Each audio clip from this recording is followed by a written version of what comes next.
पटना में 2 दिवसीय प्रशिक्षण शिविर का आयोजन 243 विधानसभा के प्रभारियों के साथ आरसीपी की बैठक। पार्टी की विचारधारा को मजबूत करने के लिए हुई बैठक। झारखंड में आरोप प्रत्यारोप का कटाक्ष जारी। आरजेडी के प्रदेश प्रभारी ने बीजेपी पर लगाए आरोप। पूर्व सरकार में झारखंड की व्यवस्था हुई अस्त व्यस्त। कैमूर में दीवार गिरने से एक ही परिवार के 3 लोगों की मौत। घटना के बाद परिजनों में मचा कोहराम। परिजनों ने सरकार से की मुआवजे की मांग।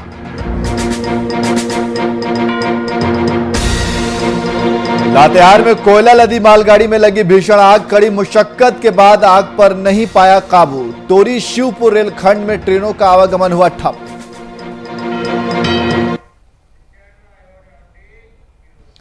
नमस्कार, मैं नियाज खान और आप देख रहे हैं वीआईपी न्यूज। खबरों में आगे बढ़ेंगे, लेकिन इससे पहले इस वक्त बड़ी खबर आ रही है शेखपुरा से। इस वक्त बड़ी खबर आ रही है, चेवाड़ा पुलिस को एक बड़ी सफलता मिली है। तो शिवपुरा से इस वक्त की बड़ी खबर बता रहे हैं, जहां चेवाड़ा पुलिस को एक बड़ी सफलता मिली है। पुलिस ने गौ तस्कर को गिरफ्तार किया है। तो शेखपुरा से इस वक्त की बड़ी खबर, 3 ट्रकों से गाय जब्त की गई है और आगे की छानबीन में पुलिस जुट गई है। और इसी खबर पर अधिक जानकारी के लिए हमारे संवाददाता शिव कुमार हमारे साथ फोन लाइन पे मौजूद है। शिव, क्या है पूरा मामला? ये से जुटा हुआ है और ये लोग ये मवेशी तस्कर जो है काफी संख्या में, लगभग 100 की संख्या में मवेशी को नालंदा से कलकत्ता की ओर ले जा रहे थे।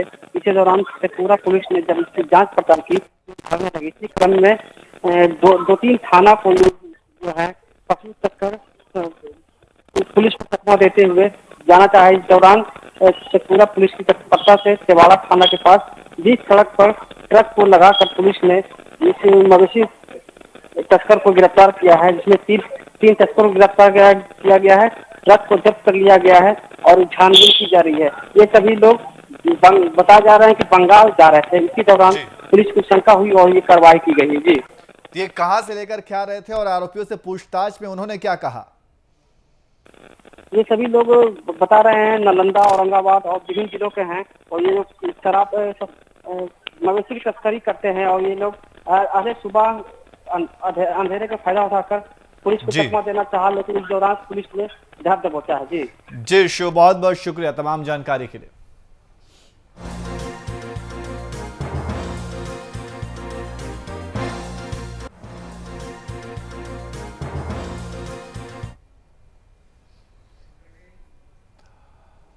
वही खबरों में आगे बढ़ते हैं। 243 विधानसभा के प्रभारियों के साथ आरसीपी की बैठक की जा रही है। यह बैठक पार्टी के विचारधारा को मजबूत और कार्यकर्ताओं के साथ जनता के बीच संदेश भेजने को लेकर है। इसी कड़ी में आरसीपी ने बताया कि इससे पहले जो प्रशिक्षण शिविर हुआ था वो पार्टी के जिला अध्यक्ष के साथ था, जिसमें लोकसभा प्रभारी भी मौजूद थे। इस बैठक में संगठन को कैसे आगे बढ़ाया जाए, इसे लेकर आज प्रशिक्षण शिविर का आयोजन किया गया है। बता दें कि यह शिविर 2 दिनों तक चलेगा।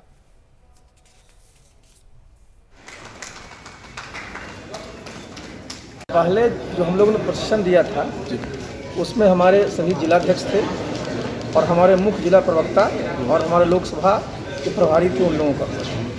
और आज हमारे बिहार में जो 243 विधानसभा हैं, उनके जितने हमारे विधानसभा प्रभारी हैं, उन सब लोगों को 2 दिन का प्रशिक्षण दिया जा रहा है। हम लोगों का लक्ष्य है कि हमारे जितने भी कार्यकर्ता हैं जिनको नेतृत्व दिया गया है, उनको पार्टी की विचारधारा से, कार्यशैली से, पूरा का पूरा जो सोशल मीडिया का इतना बड़ा विस्तार हो चुका है उसके बारे में लोगों को ठीक से जानकारी दे दी जाए।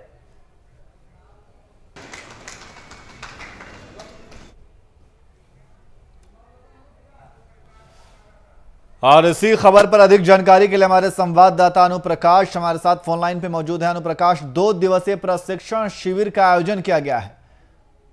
जी, आपको बताते चला कि बिहार विधानसभा चुनाव में जदयू को कम सीटें आने के बाद लगातार फेरबदल का सिलसिला जारी है। जी, वहीं जदयू के राष्ट्रीय अध्यक्ष आरसीपी सिंह को पदभार संभालने कुछ महीने के बाद ही उसके बाद लगातार जदयू कार्यालय में नए लोगों को जोड़ने का सिलसिला जारी है। लगातार बैठक बुलाकर आप लोगों को बुलाया जा रहा है, उसमें बैठक किया जा रहा है। बूथ लेवल पर किसी तरह के जदयू ने जिस तरह के जदयू को मजबूती मिले पार्टी को, वैसे सभी की समीक्षा बैठक कर सभी नेताओं को एक दो दिवसीय जो है बैठक बुलाई गई है। उसमें आरसीपी सिंह के अध्यक्षता में ये बैठक बुलाई गई है। साथ ही साथ आज जितने इनके कार्यकर्ता थे, नए से नए कार्यकर्ता प्लस साथ में जो भी नए विधायक बने हैं, उन लोगों को आज बुलाकर ये प्रशिक्षण कार्य बैठक की आज की गई थी जदयू कार्यालय में। जी, कौन कौन नेता शामिल हुए इसमें? इसमें जैसे आपको बताते चले कि राष्ट्रीय अध्यक्ष आरसीपी सिंह थे, जदयू के ललन सिंह थे, फिर आपको और भी बड़े नेतागण जो थे वो मौजूद होकर इस प्रशिक्षण समिति में सम्मिलित होकर ये बता दी। जी, बहुत बहुत शुक्रिया तमाम जानकारी के लिए।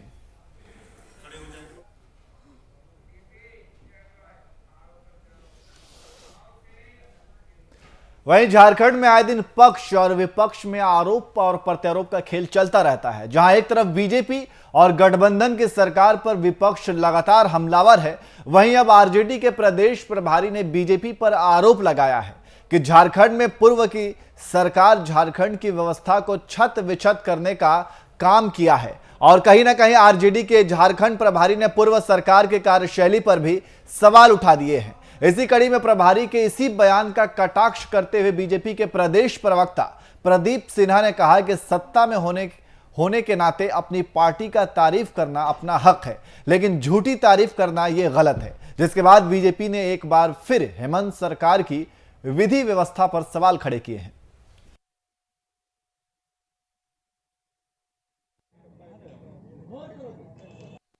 झारखंड प्रदेश में भारतीय जनता पार्टी जो सत्ता में पहले थी, उसने जो है झारखंड प्रदेश को छत बिछत करने काम किया है।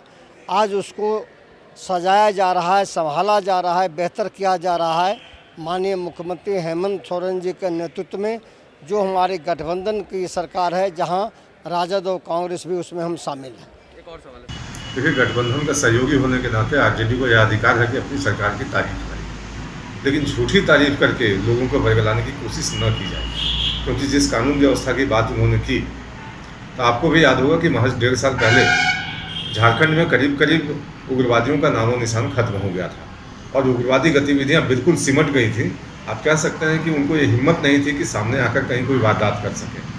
लेकिन हेमंत सोरेन की सरकार बनने के पश्चात जिस तरह से उग्रवादी गतिविधियां बढ़ी हैं राज्य के अंदर, आए दिन किसी का अपहरण, गोली चलाना, किसी की जान ले लेना, रंगदारी के लिए लोगों को दबाव डालना, ये सारी चीज़ें बिल्कुल आप कह सकते हैं कि नॉर्मल फिनोमिनन सी हो चुकी है यहाँ, और सरकार है कि उसको ध्यान नहीं दे रही।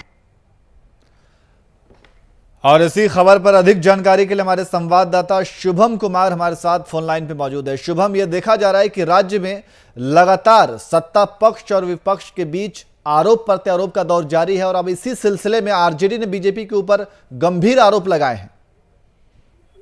जी नियाज, बिल्कुल। देखिए, जिस तरीका से झारखंड के प्रदेश प्रभारी राजद कोटे से हैं, वो झारखंड दौरे पर आए थे और दौरे के बाद जब वो वापस लौट रहे थे तो उन्होंने एक बयान दिया था कि झारखंड में पूर्ववर्ती सरकार, जो कि भारतीय जनता पार्टी की सरकार थी, रघुवर दास की सरकार थी, और उस समय झारखंड की विधि व्यवस्था और झारखंड को छत विछत करने का आरोप कहीं ना कहीं राजद के प्रदेश प्रभारी जो झारखंड के हैं जयप्रकाश नारायण यादव, भारतीय जनता पार्टी पर लगाया था। उसी बयान का कटाक्ष करते हुए भारतीय जनता पार्टी ने साफ तौर पर कह दिया कि अभी की जो वर्तमान विधि व्यवस्था है वो कहां तक संतुलित है। जिस तरीका से भारतीय जनता पार्टी के प्रदेश प्रवक्ता प्रदीप सिन्हा ने ये आरोप लगाया है कि झारखंड में अगर रोजगार की बात कर लें और अपराध की बात कर लें तो झारखंड अभी चरम सीमा पर है। तो कहीं ना कहीं झारखंड के प्रदेश प्रभारी राजद के जयप्रकाश नारायण यादव के बयान का कटाक्ष करते हुए भारतीय जनता पार्टी ने बखूबी पलटवार किया है।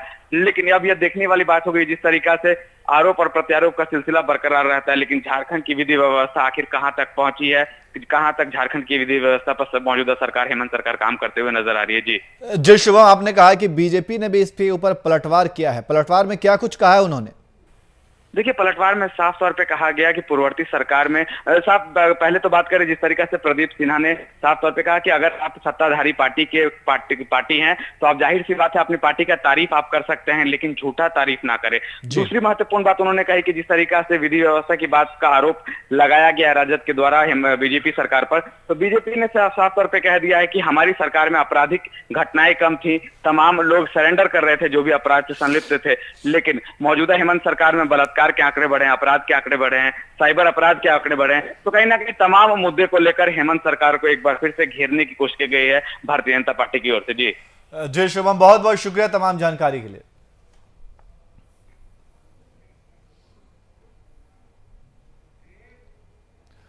वहीं मुजफ्फरपुर जिले के मनियारी थाना में कई सालों से मुंशी का कार्य कर रहे मनोज कुमार सालों से अवैध रूप से थानाध्यक्ष के मिली भगत के कार्य कर रहा था, जिसकी सूचना प्रशिक्षु आईपीएस इमरान मसूद को मिली। उन्होंने विधि सम्मत कार्रवाई करने के साथ मनोज के ऑल्टो गाड़ी पर भी प्राथमिकी दर्ज करने की बात कही है। मुंशी के इस अवैध कार्य से मनियारी थाने के चौकीदार समेत बिहार पुलिस के जवान सब उससे परेशान हैं। सभी का कहना है कि थाने में कोई भी आवेदन हो, चाहे आचरण हो या एफआईआर हो या किसी भी डिपार्टमेंट का वेरिफिकेशन क्यों ना हो, सब के लिए मुंशी 500 रुपए लेता है। इस मामले में प्रशिक्षु आईपीएस का कहना है कि ऐसा कार्य पुलिस विभाग की गोपनीयता को भी भंग कर सकता है।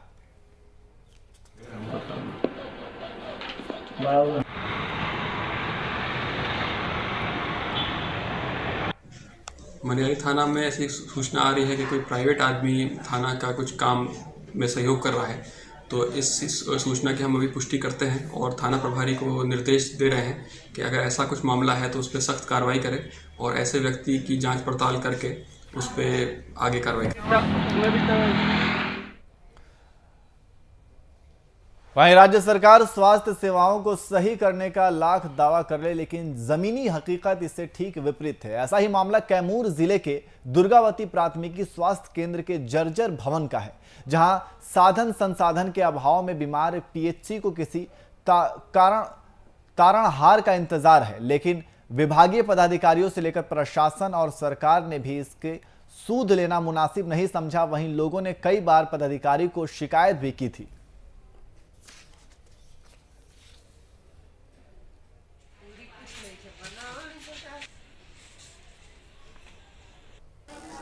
जी, मैं पिछले 8-9 साल से कर रहा हूँ यहाँ काम। अभी तो कुछ ठीक है, लेकिन बरसात के समय में और स्थिति बेकार हो जाती है। छत जो है सीपेज करने लगता है और प्लास्टर भी कवर करके गिरने लगता है ऊपर से, और कई बार इसके बारे में शिकायत भी की गई, लेकिन कोई इसके ऊपर ध्यान नहीं दिया। नए आए हैं, देख रहे हैं कि सब बिल्डिंग पुराना है और हम लोग इसमें छत गिरने का डर रहता है, चार्ट कवर गिरता है, इसमें खतरा बराबर रहता है। सरकार इस पर ध्यान नहीं दे रही है, ये बनना चाहिए बिल्डिंग। आप हेलमेट क्यों लगाए हैं? हम हेलमेट इसलिए लगाए हैं कि हो सकता है कि चार्ट फुट कपार पर गिर जाए तो कपार मेरा सर जो है बच जाए, इसलिए सर बच जाएगा तो सब कुछ बच सकता है। हेलमेट इसलिए, हम संजीवनी डाटा ऑपरेटर है, दवा वाले में दवाई बांटते हैं, दवाई एंट्री करते हैं, और हेलमेट इसलिए देख रहे हैं ऊपर तो ना, ऊपर का जो है रह के गिर जा रहा है। कल ही भद्दे गिरा कुछ, इसके चलते अब क्या कीजिएगा, हेलमेट ही लगा के, नहीं तो कपार फूट जाएगा फिर इसे। और इसी खबर पर अधिक जानकारी के लिए हमारे संवाददाता अजीत हमारे साथ फोन लाइन पे मौजूद हैं। अजीत, जिस तरीके से देखा जा रहा है कि स्वास्थ्य सेवाओं में काफी गड़बड़ी देखी जा रही है और लोगों ने पदाधिकारियों से शिकायत भी की है इस मामले में। जी हाँ, बिल्कुल। जो है कि स्वास्थ्य कर्मी जो है लगातार जो है कि कैमूर के जिला अधिकारी से लेकर सीएस तक भी से शिकायत की थी कि भवन काफी जो है जर्जर हो चुकी है। आए दिन जो है छज्जा जो है गिर कर जो है सर पर गिर जा रहा है, लेकिन उसके डर से जो है लोग जो है कि हेलमेट लगाकर जो है कि वही मरीजों का इलाज करते नजर आ रहे। आपको बताते चले कि जो है कि यह जो है कि एनएच से सटा हुआ, अक्सर करके कोई भी मरीज जो है एक्सीडेंटल करके आता है, चाहे किसी अवस्था में जो है, तो उनको अक्सर करके वाराणसी ट्रॉमा सेंटर भेजा जाता है। वहीं एक तरफ जो अगर देखा जाए स्वास्थ्य विभाग की, तो बड़ी बड़ी बातें की जाती है कि स्वास्थ्य की सारी व्यवस्थाएं सब कुछ बढ़िया है, लेकिन यहाँ दुर्गावती प्राथमिक स्वास्थ्य केंद्र पूरी तरह से बिल्डिंग जर्जर है। कभी भी हो सकता है बड़ा बड़ा हादसा जो है। जी, तो इस शिकायत के बाद स्वास्थ्य पदाधिकारियों का क्या कुछ कहना है?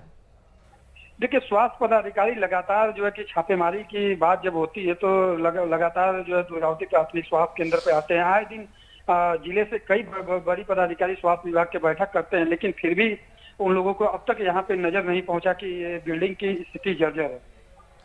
जी, बहुत बहुत शुक्रिया तमाम जानकारी के लिए।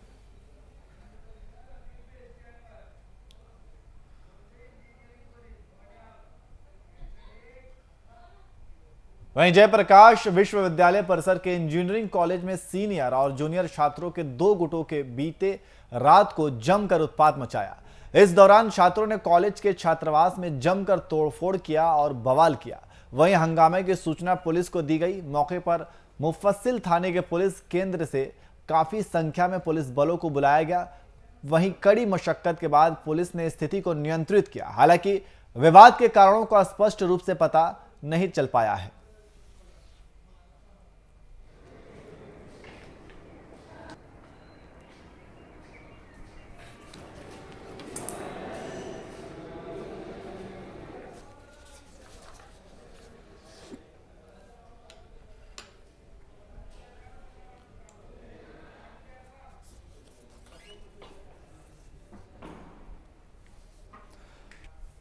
और इसी खबर पर अधिक जानकारी के लिए हमारे संवाददाता राजू जायसवाल हमारे साथ फोन लाइन पे मौजूद है। राजू, ये क्या है पूरा मामला? 18 और 2019 के छात्रों के बीच आपसी रंजिश का मामला है, वर्चस्व का मामला है। मगर सूत्रों की माने तो इसमें वो उसके साथ साथ लड़कियों का भी मामला नजर आ रहा है। इसके पहले भी इंजीनियरिंग कॉलेज के छात्रों और आसपास के ग्रामीणों के बीच में मारपीट हो चुकी है, जिसमें पुलिस का भी हस्तक्षेप करना पड़ा था। मगर अभी इस मामले पे प्रचार सीधे सीधे नकार रहे हैं। वो कह रहे हैं कि नहीं, ये तो 2018-2019 के बीच में वर्चस्व का मामला आ रहा है और शराब और लड़की के मामलों को नकारते हुए जांच करने की बात कर रही है। तो जिन छात्रों ने ये सब कुछ किया हुआ है, क्या उनकी शिनाख्त की गई है? कौन? हाँ, इस मामले में प्रकाश कह रहे हैं कि सीसीटीवी फुटेज और अदर सूत्रों से हम इसको शिनाख्त कर रहे हैं। जिनका सेमेस्टर खत्म हो चुका है छात्रों का, उनके घर वापसी करेंगे और पुलिस के हटने के बाद यहाँ पर परमानेंट कैसे सुरक्षा मिले इसके बारे में भी चर्चा करेंगे। आज अनुशासन समिति की बैठक बुलाने की बात कर रहे हैं। जी, बहुत बहुत शुक्रिया तमाम जानकारी के लिए।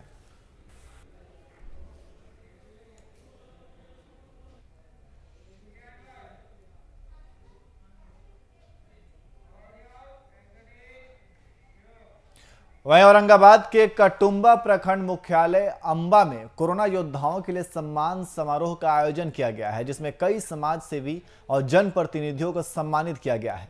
बता दें कि जब कोरोना का कहर पूरे दुनिया में प्रचंड रूप धारण किए हुआ था, उस समय कुछ समाज सेवी और कुछ जनप्रतिनिधियों ने भी उस काल में लोगों की सहायता के लिए बिना अपनी जान की परवाह किए बगैर आगे बढ़कर साहस दिखाया और समाज की सेवा की है। उन योद्धाओं को ही विकास पदाधिकारी चंद्रभूषण गुप्ता के द्वारा सम्मानित किया गया।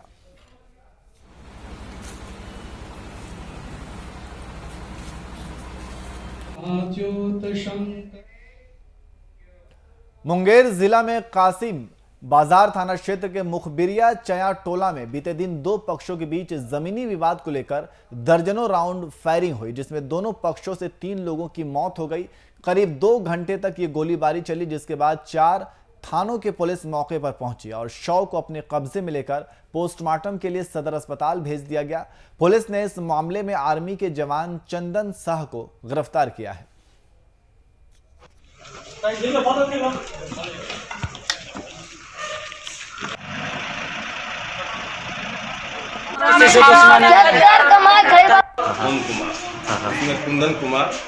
कुंदन कुमार का साला और उसका ससुर सब आया, बोला रंगदारी 5 लाख रुपया दो तब तुमको बसने देंगे, नहीं तो अन्यथा तुमको यहाँ से उड़ा के फेंक। जैसे कि बात इसी के बीच बचाव में मेरा साधु का बेटा कुंदन चंदन मेरे साला बीच बचाव में आए।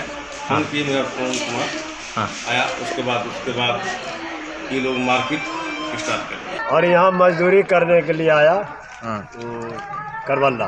अच्छा। चुआबा। तो छुट्टी अरे हो गया, काम पर से आया, हाथ गोड़ धोआ वो टूटी पर, और टूटी पर से सोचा कि अब हाथ गोड़ धो के हम खाना खाएंगे। उधर से आया, बस झगड़ा किससे था नहीं था ये बात नहीं जानते हैं सर। उधर से आया, बस पड़ा सिरा गोली मार दिया, लग गया है यही में, तुरंत मर गया। जानकारी मिली है कि दोनों के बीच कुछ ज़मीनी विवाद है। उसी ज़मीनी विवाद के कारण ये झंझट हुआ, जिसमें गोली चली, एक आदमी मर गया। उसके बदले में दूसरे पक्ष के लोग सरकार। वहीं केंद्र स्तर और राज्य स्तर पर प्रधानमंत्री और मुख्यमंत्री जनता के हित के लिए एक से बढ़कर एक योजना चला रहे हैं, जिससे जनता सुखी रहे और हमारा देश और राज्य समृद्ध हो। लेकिन भागलपुर के पदाधिकारी इतने निरंकुश हैं कि उन्हें फुर्सत नहीं है कि वे कुछ देख पाएं। बता दें कि 2015 से विकलांगों को पेंशन मिल रहा था, जो 2018 तक ही मिल पाया है। ऐसे में हुसैनपुर निवासी फिरोज, जो अपने पैर पर खड़ा नहीं हो सकता और कमर के बल बैठ नहीं सकता, उसका पेंशन भी 2 सालों से बंद हो गया। और ऐसी स्थिति में फिरोज ने सिविल सर्जन कल्याण ऑफिस, जिलाधिकारी कार्यालय सहित सभी अधिकारियों का दरवाजा भी खटखटाया, लेकिन इसके बावजूद इस विकलांग की किसी ने मदद नहीं की। विकलांगों पर सरकारी कार्यालय में बैठे बाबुओं का कोई ध्यान नहीं पड़ता, लेकिन विकलांग पेंशन बंद होने के बाद ऐसे कई विकलांग तड़प तड़प पर मरने को विवश हैं। तकरीबन बना था, जिसमें कि 3 साल तक इस विकलांग को पेंशन मिला है और 3 साल से तकरीबन बंद हो चुका है। और इसके लिए मैंने जो है नगर निगम और जगदीशपुर प्रखंड और एडीएम साहब की अभी हमने आवेदन दी है, लेकिन अभी तक कोई कार्रवाई नहीं हुई। इसलिए मैं बड़े पदाधिकारी जी को दे रहा हूँ आवेदन, जिससे इसे जल्द से जल्द इसका समाधान हो सके। क्या है? चाहते यही है कि जो उनका रुका हुआ है आज 3 साल से, ठीक है, वो मिल सके। वहीं कैमूर जिले के चांद प्रखंड के बियूरी गांव में मिट्टी की दीवार गिरने से एक परिवार के 3 लोगों की मौत हो गई है। मृतकों में एक गर्भवती महिला और उसके बेटे और एक बेटी भी शामिल है। घटना की सूचना मिलने के बाद मौके पर पुलिस पहुंची और शव को पोस्टमार्टम के लिए भभुआ भेज दिया गया है।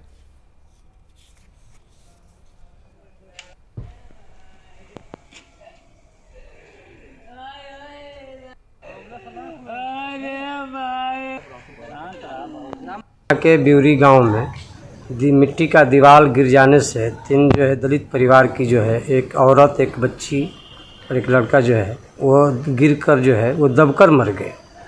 और यही हमको जानकारी मिला, हमारे वहाँ के बसपा के कार्यकर्ताओं ने बताया।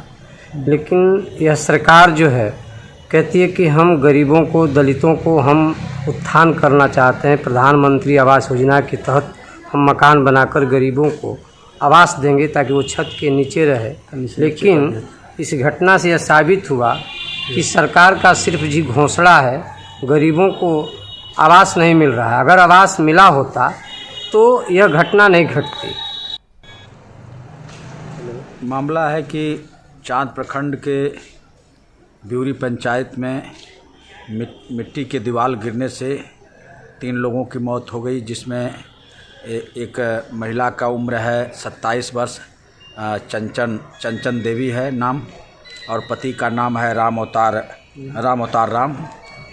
और उसके छोटे छोटे 2 बच्चे थे जिनकी उम्र थी 6 वर्ष, और बच्चा का नाम था सत्यम कुमार और बच्ची का नाम था शिवानी, जिनकी उम्र लगभग 3 वर्ष थी।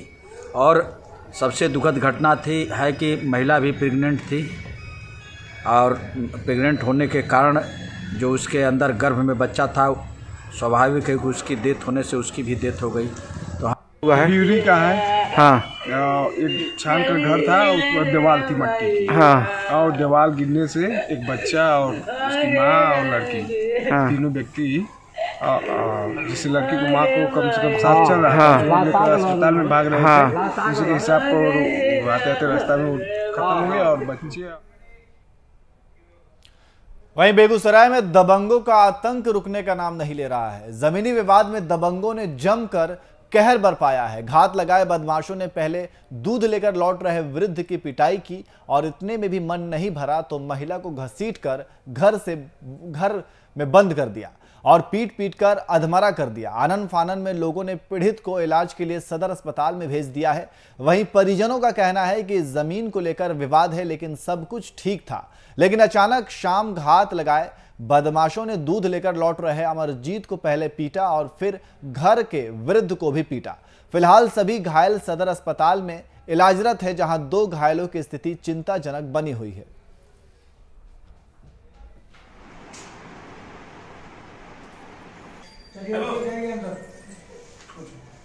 और रहे गहूम के हत्ता है न, सो हत्ता के छुपल रहे लाठी लेके। हमारे बेटा ने घर पर से दूध न पाए के घर आबे रहे, एक लाठी चलेलकै तो हमारे बेटा गिर गए। ओजने तै पर गद से न उठले मारलकै तो दोसर आदमी टाँग के धै गेलै। आ ई उन्ने से आबे रहे अथी दूधे देने से पाछा से आबे रहथिन, बस हिनको सीमेंट वाला से आ मुंगरी से।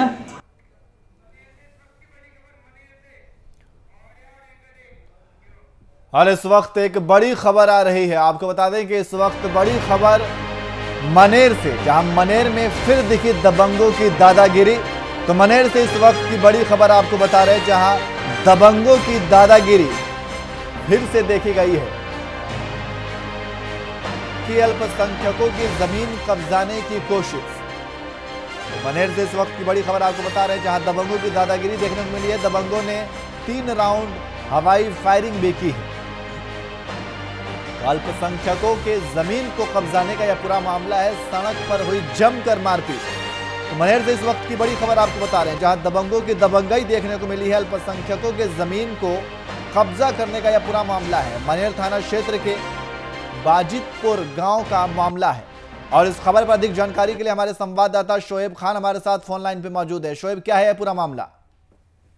जी मैं आज बताना चाहूंगा कि मामला है मनेर थाना क्षेत्र के बाजीपुर, जहां 65 कट्ठा की प्लॉट है, अल्पसंख्यक समुदाय की जमीन है, जहां दबंगों ने जबरदस्ती पिलर गाड़कर कब्जा करने का प्रयास किया। इस दौरान दबंगों ने लगभग 8 कट्ठा में लगे सरसों और गेहूं के फसलों को भी नष्ट कर दिया, जिसके बाद ग्रामीणों ने इस बात की विरोध की, जिसके बाद दबंगों ने ताबड़तोड़ लगभग 25 राउंड गोलीबारी की है और पूरे गांव में दहशत का माहौल कायम कर दिया। जी ने आज पुलिस का क्या कुछ कहना और ये दबंग कौन थे?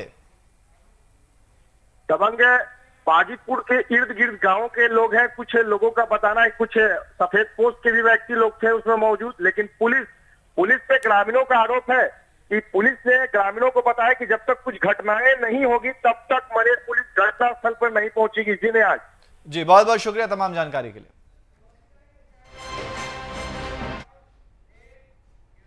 फिलहाल बुलेटिन में इतना ही। देश और दुनिया की तमाम खबरों के लिए देखते रहिए VIP न्यूज। नमस्कार।